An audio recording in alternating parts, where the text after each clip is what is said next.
use this particular time to pass my gratitude to you, all my friends, all my friends all over the world, for first, praying for me, 2, for loving me, 3, for forgiving me. There's so many things that I want to thank you for that I cannot say all tonight. But above all, I thank you people for loving me. I don't take it for granted. Sweet water for granted, Mbu. People love me and no. I know there's lots of hate out there. But I know for me, my love is beyond that. All my friends that love me and believe in me, thank you so much. I don't know if I should talk about my illness. I don't know. Because right about now I'm talking to so many people. I'm talking to East Africa, Africa, and beyond. So I'm actually confused about what language I should use. But for those people who try to say that I'm so critical and blah, blah, blah, blah. Well, everybody has a right to say it. But I want to tell you, my beautiful friends, that you can remember in 2008, when I had a very huge accident where I broke my feet. I performed everywhere, even in a wheelchair. I'm not one type of person who believes in optional failure. No, I don't. I don't, and I will never. So those people who wish me well know that I have the attitude of a victor. I have the attitude of somebody who wants to use my time.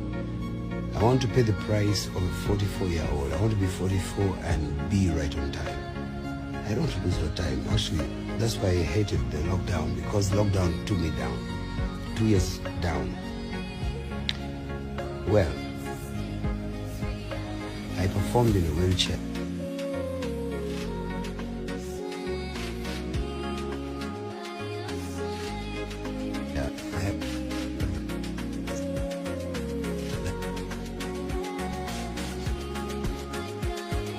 Shared love with me. Bane, thank you so much. I want to thank my friends from Kenya, my friends from Tanzania, my friends from Rwanda, Burundi, Uganda, where I come from. My flag radio.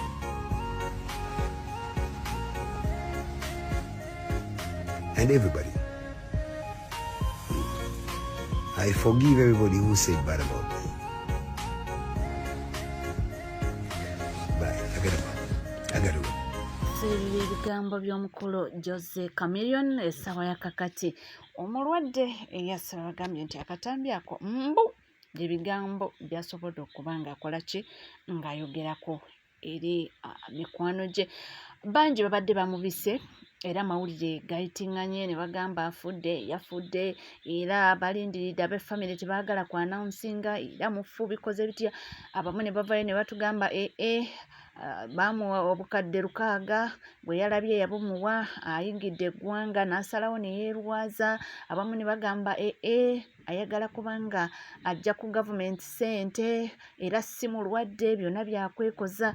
Kwegamba nga womanyi omuntu walwala bingi nnyo ebibaawo naye nga bingi nnyo ebyogeddwa. Ffe katumwegalize ebirungi byerere, Mukama amuteeremu obwangu asobole okuba nga assuka.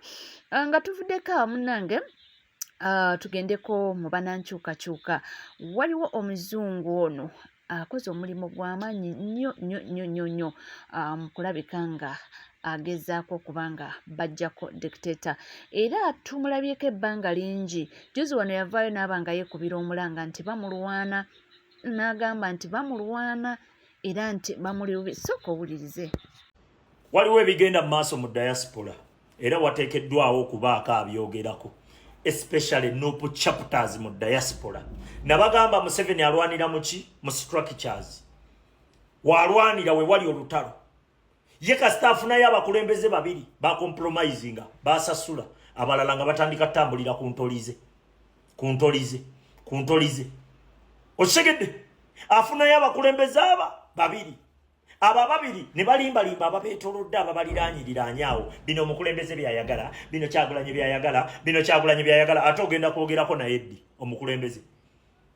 oyinza okuba tolina access egenda kwogerako naye nga naawe otandika kutambula yensonga lwaki omukulembeze yatugamba omutuufu si yoyo gwe nninaanye omutuufu yoyo akola ebituufu abantu tubalabire ku bikolwa byabwe bampuuga bajjudde mu diaspora bakuba Dokita Niko buli lunaku ne bamuteekako embeera balinga nga abamugamba biveemu ate nange ezo embeera nzifeesinze nnyo nkubuulira ojja kwekanga ng'entalo zetulwana munda wano zisinga obungi ne zolaba zetulwana wabweru ekyo nkikubuulira ebikono biri wano Museveni alwanira mu ffe akimanyi bulungi nti ONRM bw'ayimirira n'abaako nekyayogera takyamakinga sensi mu bantu omuntu asobola olimbalimba abantu yoyo akyayina trust mu bantu yeye UP kati ye kyakola akasente akateeka mu bba mwabo nga bw'olaba ababaka bwakikola ababaka ba parliament nga bw'olaba bwakikola bwatyo bwakikola ne mu sectors endala nupu chapters ezi mu diaspora zonna nfu mpoze eringa egezagezaako ye Canada yo olaba ku activities noga wano waliwo activities eziraga nti waliwo oko kumaanyi naye era nawo wetunaasirika nawo kijja kulyawo tutuuke nga mu butufu buli wamu kifu wali mu America wali e South Africa wone South Africa bagenda ne bakuŋŋaanya abantu bakomredi ne bajja 100 naye nga wallahi buli na Uganda abasinga bali wano South Africa bagala change babagobera ddawala ezzalawo lyafuuka ezzalawo gwagezaako okuba serious ennyo tebalakula bakufuulira ddala nti oli weewe oli mujego oli mudongo nnyo olina kugoberera bo bakitwala nti gwe okubeera mu kiswago olinga ayamba bo olinga gwe bakuyamba na buyambi gwe okufuuka balaba nga balina bakuyamba na buyambi n'ekiseera ne kikutunuulira bwe kiti ne kigamba kati gwe biki byokola gwe leka nkubuulire nga bw'olaba Museveni bwe yawamba abakulembeze b'opposition e Uganda bw'atyo Museveni mu bukulembeze bw'alwanira ensonga lwaki eva tubagamba nti obukulembeze buno tetubuteekako nnyo ki tulina yimirira ffe nga bannayuganda okwerwanira olutalo lwaffe ekyo nkikubuulira olitakulimbanga mbu Kyagulanyi yamutumye olitakulimbanga mbu ebyo Kyagulanyi tabyagala we bibanga ddala kituufu byakulwanyisa Museveni tewaliiwo Kyagulanyi kyatayagala nga kulwanyisa Museveni tebaddeeyo ne bakulimba ne bakuba siyaasa mbwolwokuba ye omukulembeze wajja ono yamurisiivinga ono n'alyoka alaga nti ye w'amaanyi nnyo n'alyoka ayagala abalage nti yeye mutuufu babalimba bakazibwe Bashiri simanyi bakagabo bano simanyi bampuuga babedi bwanika bajjudde mu diaspora eno omanyi Museveni sente zayiye mu diaspora ayagala wabeere nga tewakya functioninga baagala akaseera katuuke ng'omukulembeze wajja wano tewaba na bantu batandika okuteekawo embeera egamba nti omukulembeze yanafuwa ekyo tekisoboka era abantu we bawulira nti omukulembeze yazze nga bajja omukulembeze bwagenda tebaddamu kulabika lwaki nti bano abantu abali mu feesi z'enkyukakyuka mu diaspora abasinga bonna Museveni yabayisaamu olweyo bakuba Dokita Niko bakuba omusajja Dokita Niko kyalituuse nga munnayuganda akolagana ne Museveni ali e Uganda bw'ajja mu diaspora emirembe gimuggwako nankubira osigera nga bw'ajja mu diaspora emirembe gimuggwako kyova bakasajja ako ka Dokita Niko Kamiliyoni bwe yagenda kaagamba egino ebivulu tebijja bbaawo bala munagenda ne kasetinga strike kasetinga strike kubanga ffe wetufuniramu bannayuganda oli atuuka agambe nti wayi bw'olya mu bannayuganda olukwe ne bw'ogenda bweru emirembe gikuggwako naye seba abakulu bo bali eyo ba-actinga nomo activities za Museveni zitambula nga teri aziyuyiza nako gwateekawo embeera gwe baboola gwe balabanga omusiru bino bihappeninga mu diaspora nkubuulira tugenda baggulako olutalo bampuuga bo mu diaspora si bonna kuliko abatuufu naye abasinga obungi be basinga obukyamu era situlago sawa zino yakola ki eri yaddeko wali eri wa Canada naye kasita tugenda bino musimanya America simanyiwa wali emirerembe South Africa gambye emboozi eyasoose nti omukulu Abedi Bwanika yavuddeyo n'abanga attackinga ate omukulu His Excellency Robert Kyagulanyi Ssentamu. Omwami ono buli bwafunako gaapu oba buli bwafunako akazindaalo ekimujjira buwongo kw'attackinga omukulu Bobi Wine. Naye essaawa ya kakati bamwanukudde. Ng'oyogera Bwanika Namulabye ku CBS radio ya Buganda Mboweekitiibwa Katikkiro kwe yagobye ennyimba eziwemula, kwe yagobye ennyimba ezeesittaza. Bwanika ali kulya kuba kulya ebisiyaga z'abasiyaga andi osobola okuwa omufumbo era ng'oli musiyazi nga byali mu kusomesa abaana. Omwana ow'obulenzi nga bulijjo ekimugambye okuyingira ebisiyaga omutima gukyamuli wa mukyala we, naye bamugambye basobola okukubotola Jjukina, basobola okukubotola Lupina nga naye bodde waka mukyala omubotola Jjukina. Kati omwana oba omusiigidde kifaananyi ki? Kuba osanga oba obufumbo bwobwo bwe bubadde bukyamukwatiridde obutafuuka musiyazi. Naye olaze ow'obuwala nti osobola okusiyaga nga bw'oli omufumbo. Olaze ow'obulenzi nti basobola okusiyaga nga bw'oli omufumbo. Oli n'agenda n'akubotola Lipina nawe n'okomayo waka n'obotola Jjukina. Bye bali ku radio ya Buganda. Bye bali mu kuyisa abo abaagobyeko obuseegu. Bye biri ku radio ya Buganda kwe mwagobye obuseegu. Bisiyaga buli lunaku, bisiyaga abaana bafa amatu gaabwe n'emitwe gyabwe gijjudde ekigambo bisiyaga. Kakati n'ebisiyaga batandise okugugolinga bamanye effekti zaabyo na ngeri ki gye bayinza okubyejjanjabamu. Batandise okubinoonyerezaako.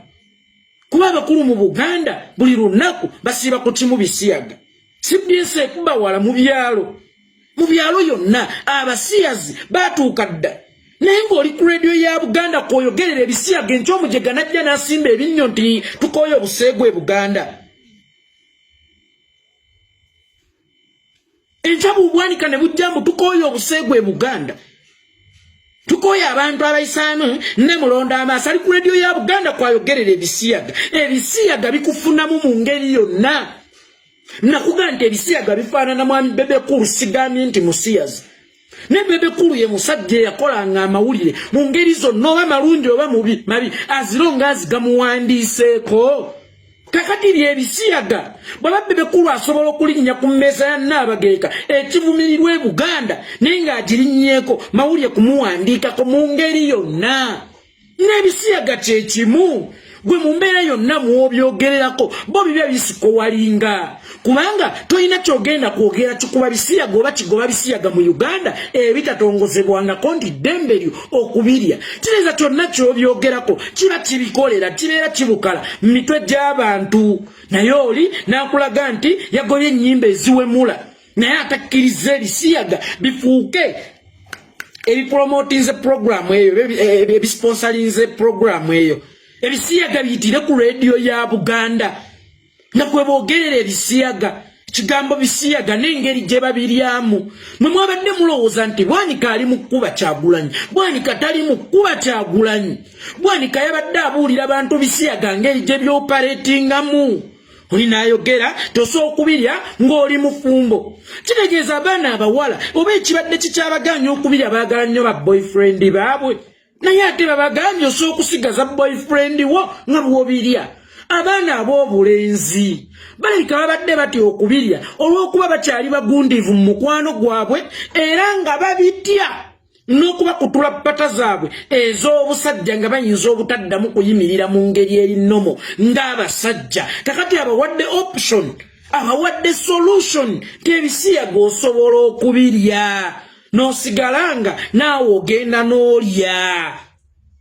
Bakoze okoza naawe omuwala bakoze okoza temutya byangu nnyo osobola okubibeeramu ng'oli tusi mu kaadizi okola eno n'eri nga mulimu ebyo ebyekisiru ku radio ya Buganda, ku radio ya Ssaabasajja Kabaka nga kwe munnyonnyola generation buti ebisiyaga we byopaleetinga ku radio ya Ssaabasajja Kabaka, ku radio ya nnyinimu, ku radio ya Buganda nga kwe muli mu kusomesereza abaana ba Buganda enkozesa y'ebisiyaga. Bwanika n'atuula nga yenna agadadde Nagamba nti bangi bekweka ndi mufumbo ate gwe toli mufumbo naye abasiyazi basobola okubeera abafumbo ng'ate basiyazi. Mwe mwerabidde nti omusajja tali mu kkuba Kyagulanyi, omusajja ali mu kupromotingira bisiyaga ku radio ya Buganda. Mwe mulowooza nti bino byonna bwanika abikola kukuba Kyagulanyi? Golowooza ye musiru. Omusajja promotinga bisiyaga na nkozesa yabyo. Era kulaga nti tebiina effect yonna ku bufumbo. Naye bw'oli yagubye ennyimba eziwemula ku radio ya Buganda, ekitaali badde kibi era ffenna twavuddeyo ne tukkaanyako ak'olumu nti wadde tutera okwawukana era twakkiriziganya nti twalemana, naye ku mulundi guno tukkiriziganyiza nti kino ensonga ntuufu ku lw'obuwangwa n'ennono, kubanga waliwo ebisobola okuba ebitwawula. Naye olulimi lwe tuba tuyombera mu Luganda nga ne tuba tukkiriziganyiza mu Luganda, kitegeeza tusooke tutaakirize olulimi Oluganda ffenna ne tukkiriziganya. Bwanika n'agenda ku radio ya Buganda nga kwabuulira abaana enkozesa y'ebisiyaga, nga kwakambira omwana nti osobola okubeera simutu, osobola okubeera omufumbo mu kaseera ke kamu ng'ate oli musiyazi. Osobola okubeera omusiyazi mu kaseera ke kamu ng'ate olina boyfriend. Era osobola okubeera omusiyazi mu kaseera ke kamu ng'ate olina omukyala ewaka ku radio ya Buganda. Ekitegeeza mwabadde ne kyemuyisaawo ekirala wakati mu kuleeta emboozi ya Liripazo nga mufundinga diversion nga wali mu 7 alina kyayiseewo gwe ate ennyimba ze waweze zimaze ebbanga ki nga zizannya. Ye kyagamba enkudi yagiwulidde eggulo. Enkudi emaze omwaka mulamba ku eya yagirabye eggulo nti eyonoona olulimi Oluganda, era lwe yavuddeyo okugikomentinga ku lwaki wavuddeyo mu kaseera kano okugikomentinga ku bulijjo oli luddawo n'okigoba. Ne tukkiriziganya ffenna era ne tukuweebaza ekibadde kitutte ebbanga okufuna okuweebazibwako okuva gye tuli nga kujja gy'oli.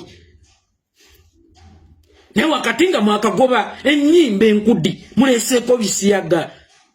Temugamba enkudi nkyamu nnyo okusinga ebisiyaga. Kasajja katudde, kasajja kakulu, kali kuli kasomesa baana nkozesa ya bisiyaga. Oyo anagambira nti yesi musiyaza abimanyino bimanya nti osobola okubiryanga ate oli mufumbo. Yabigezesaako yedde okubimanya. Abasajja bali ku project kakati badyogera ddala namunswa n'ebintu ebyesittaza babireetera ddala ku mikutu gya Buganda. Ku radio ya Ssaabasajja Kabaka nga kwotadde ebigambo ebinene bwe bityo, omwana n'omugamba nti osobola okulya ebisiyaga ate ng'oli mufumbo. Nazzi kuno mwe temumanyi nsonga lwaki bakitaffe baatuwasizanga abakazi ate nga tukyali baana bato. Bakitaffe baatuwasizanga abakazi lwa nsonga balina emize gye baalinga batwewaza, omuli okugula abakazi, omuli okufuuka omwenzi w'oku kyalo kawuula. Baatuteekateekanga kubanga obufumbo bwe bwateekateeka omuvubuka n'akulira mu bwo. Naye mmwe abavubuka b'ennaku zino mufuuka abasajja nga temunnawasa ne musooka mu ggulu by'abakazi kubanga mwamanyiira single life zammwe. Naye omwana ava buto ng'avudde ewa nnyina ne kitaawe wali nga bamuteekeddeteekeddewo mu luli ogugenda otutandika okumulabiriranga. Omwana n'akulira mu bufumbo n'akula nga diversion, nga ebizibu ebibeera mu bufumbo abimanyi, n'amasanyu agabeera mu mafumbo n'agamanyi, era ng'ebizibu we bijja agumiikiriza oba abisikisiza amasanyu kubanga kino akimanyi kyakulidde mutakyaswa kubeera mu wuulu tabangako yekka. Buganda bwatuteekateekanga musajja ye yawasizanga mutabani w'omwana ne mugenda ewa tata wa Scovia mwami seerabira kitaawo n'agenda n'ayogera ne mukulu munne kyovola abavubuka bedda tebaayinanga n'amaanyi gagoba bakazi kubanga si be babanga babawasa, si be babanga babawasa, bakazi babanga baba kitaabo bwe babawasiza lwakubeewaza mizeezeze ng'ejo ali mu bufumbo kakati mwakuba ebisiyaga wakati eyo embisi. Nsonyi wakosa olulimi olwo nange binsukkako. Ali mu bufumbo wakati institution yokka gye tubadde tusigazaawo mwe tukyakkaanyiza agikubamu ebituli. Eno waliyo ba Museveni abaleese DNI emmaka.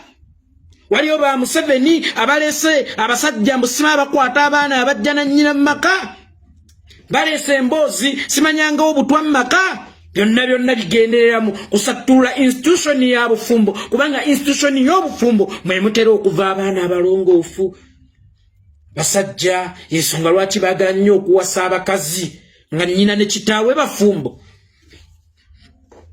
oyo amanyi kibayita obufumbo naye ja kuwasa omwana wa Nakyombekedde bw'alinoba tuula akuba katya era ne bw'ali mugaddayo omukazi aguma nti gwe nga tewaguma maama n'obufumbo babuyingidde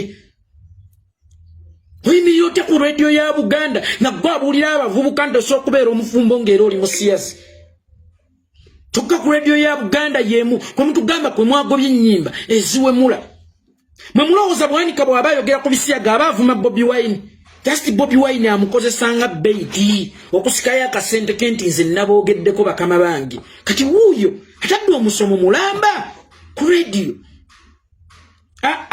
Kyagulanyi agamba mufumbo naye osobola okubeera omusiyazi ng'ate oli mufumbo basajja bangi abasiyazi ng'ate bafumbo bawala bangi abasiyazi ng'ate bafumbo leka naawe kulina eddagala eryajja kizibu nnyo okubeera omusiyazi ng'ate oli mufumbo golooza aba avuga kyekyo aba akuba kalango ka bisiyaga aba ali mu kutambuza bisiyaga nemwe mubibuusa amaaso ebintu ng'ebyo ne mulowooza nti abeera mukwataakinga Kyagulanyi awo abeera tali mukwataakinga Kyagulanyi abeera mu kumulimu gwa kubunyisa bisiyaga mwenna abalwanyisa ebisiyaga mu Uganda lwaki ng'ebisiyaga biyita ku radio y'eggwanga ya Buganda mwe mwenna abalwanyisa ennimi embi mu lulimi lwaffe oba mu nnono zaffe emize emibi n'amayisa amabi mu lulimi lwaffe oba mu nnono zaffe ekintu ekyo muyino kikomya mbagirawo Buganda tetulya bisiyaga era mu nnono zaffe temuli bisiyaga teziyinza kufuuka discussion mu baana b'omu byalo oli n'akireeta nga takyambaza wakiri guyita omukwano ogw'ekyennyume lwaki guyita omukwano ogw'ekyennyume obuzeebuze omuto obuzeebuze omuwere Zenakula kutuuka wano nga mmanyi abakazi abakulu tebambala nnika era lumu nabuuzaako nnyabo lwaki abakazi abakulu maama tebambala mpale kubanga nali sigirabangako eyiye ng'era mmanyi bo tebagenda mmanju jajja akkiriranga ano gadoodo mpola mpola yeebuzaabuza atyo akkiriranga ano gadoodo ogenda okulaba avuddeyo ne budoodo nga 3-4 madde njagala gottagottako wano ku bukatunkumanyi naye ng'ava mmanju twakuzibwa ng'ebintu byonna ebyesittaza tubikweka abaana bwe kibanga ekigambo omukwano ogw'emabega gufuuse discussion ku radio ya Buganda golowooza obeera toyambako kukiyingiza mu baana kuba gye basomera waliyo bawala bannaabo ababakwana twajjirwa ne single school zino nazo ziri awo manye ebisiyaga biyitidde nnyo mu madiini andigega nannyini single schools agasinga eri waliyo amukuba akaama muwala munne kyokka alina boyfriend we Petero bwe bava mu primary bakwata amasomero mala tata Petero yali mwavu nga ye tasobola kumutwala kuwa kimanya ku kisubi hayo oba buddo n'amutwala eyo emmanga mukyala akolera eyo ebibiina bye ebya senior wano n'agenda eno naye ng'akawala kakyayagala Petero wako era nga kalinze luwummula kadde wa Petero wako naye yarabbi nga wano waliwo kalimingo byakaperereza kana agenda okuwulira nga Mayiga agambye nti awo Bwanika agambye osooka okusigaza boyfriend wo naye ng'eno naawe bwe bakunuuna akalimi osobola okusigaza girlfriend wo naawe ng'eno we bakubotola lwaki mutwesittaza kuno okwesittala kwa nnabaki kwe mwesittaza eggwanga lyaffe Buganda ebisiyaga byafuukako discussion ewaffe Buganda olowooza bitandikidde ku mulembe guno bisiyaga byaliibwanga kuva ku mirembe gy'edda era lwakugamba tolina kuwemukira bunyolonge Buganda atalidda naye naawe we tukwatawo ebisiyaga byaliibwanga tubimanyi n'ab'enkiza abaabirya tubamanyi ne tebibangako discussion tewali kyakulwanyisa kisinga kukuba yigino contemporary card musiyaga buli lwakukuba ebisiyaga n'obikuba contempt card osobola okubiwangula kuba byaliwo okuva dda lwaki lyandadde nnyo olowooza ku mulembe guno ate kuba biweredde lwaki bifunye ettutumu ku mulembe guno ate kuba biweredde anko yaŋŋambye ntaddeko neyanza taata akuddizeewo wekitiibwa Allah lwaki bisinze kwandaalira ate ku mulembe guno kuba biweredde eri gye bataabiwerera tebyayina mulyango nze nakula siwuliranga ku kigambo bisiike yebe jjajja kwogera mukwano ogw'ekyennyumanyuma omukwano ogw'ebikuku niwo oba gwe guti ogwo jjukira fe omukwano tumanyi bino nti Asirafu Ssemwanga mukwano gwange Akireewo Kivumbi mukwano gwange kakati we bagamba nga tetukkiriza mukwano gwa bikuku oba tebakkiriza kubeera mukwano gwa muwala oba tebakkiriza kubeera mukwano osekeera nga tebatubikulira nti omukwano ogw'ebikukujju guyita wali ewayita pupu ensonga y'abasiyaga era nga wena okugambye nti omukulu Abedi Bwanika buli bwafuna akazindaalo aba ayogera ku nsonga eyo kyeva olabo n'agambye nti bw'abanga Katikkiro Charles Peter Mayiga yasobola okugoba ennyimba eza Lili Puzzle ne Gravity omutujju lwakuwemula lwaki Abedi Bwanika naye ebigambo byayogera okusomesa nti abaana ebisiyaga nti naye bandibadde bamugaana okuba nga ayogerera ku rediyo ya bujjajja abaffe si bigambo byange nga wobiwulidde naye nga oli ku NCK TV era woba oliyo nga tona subscribinga kekadde subscribinga ringinga that notification bell sharinga likinga amawulire mangi nnyo tutakubanga tukomawo nago tuvaawo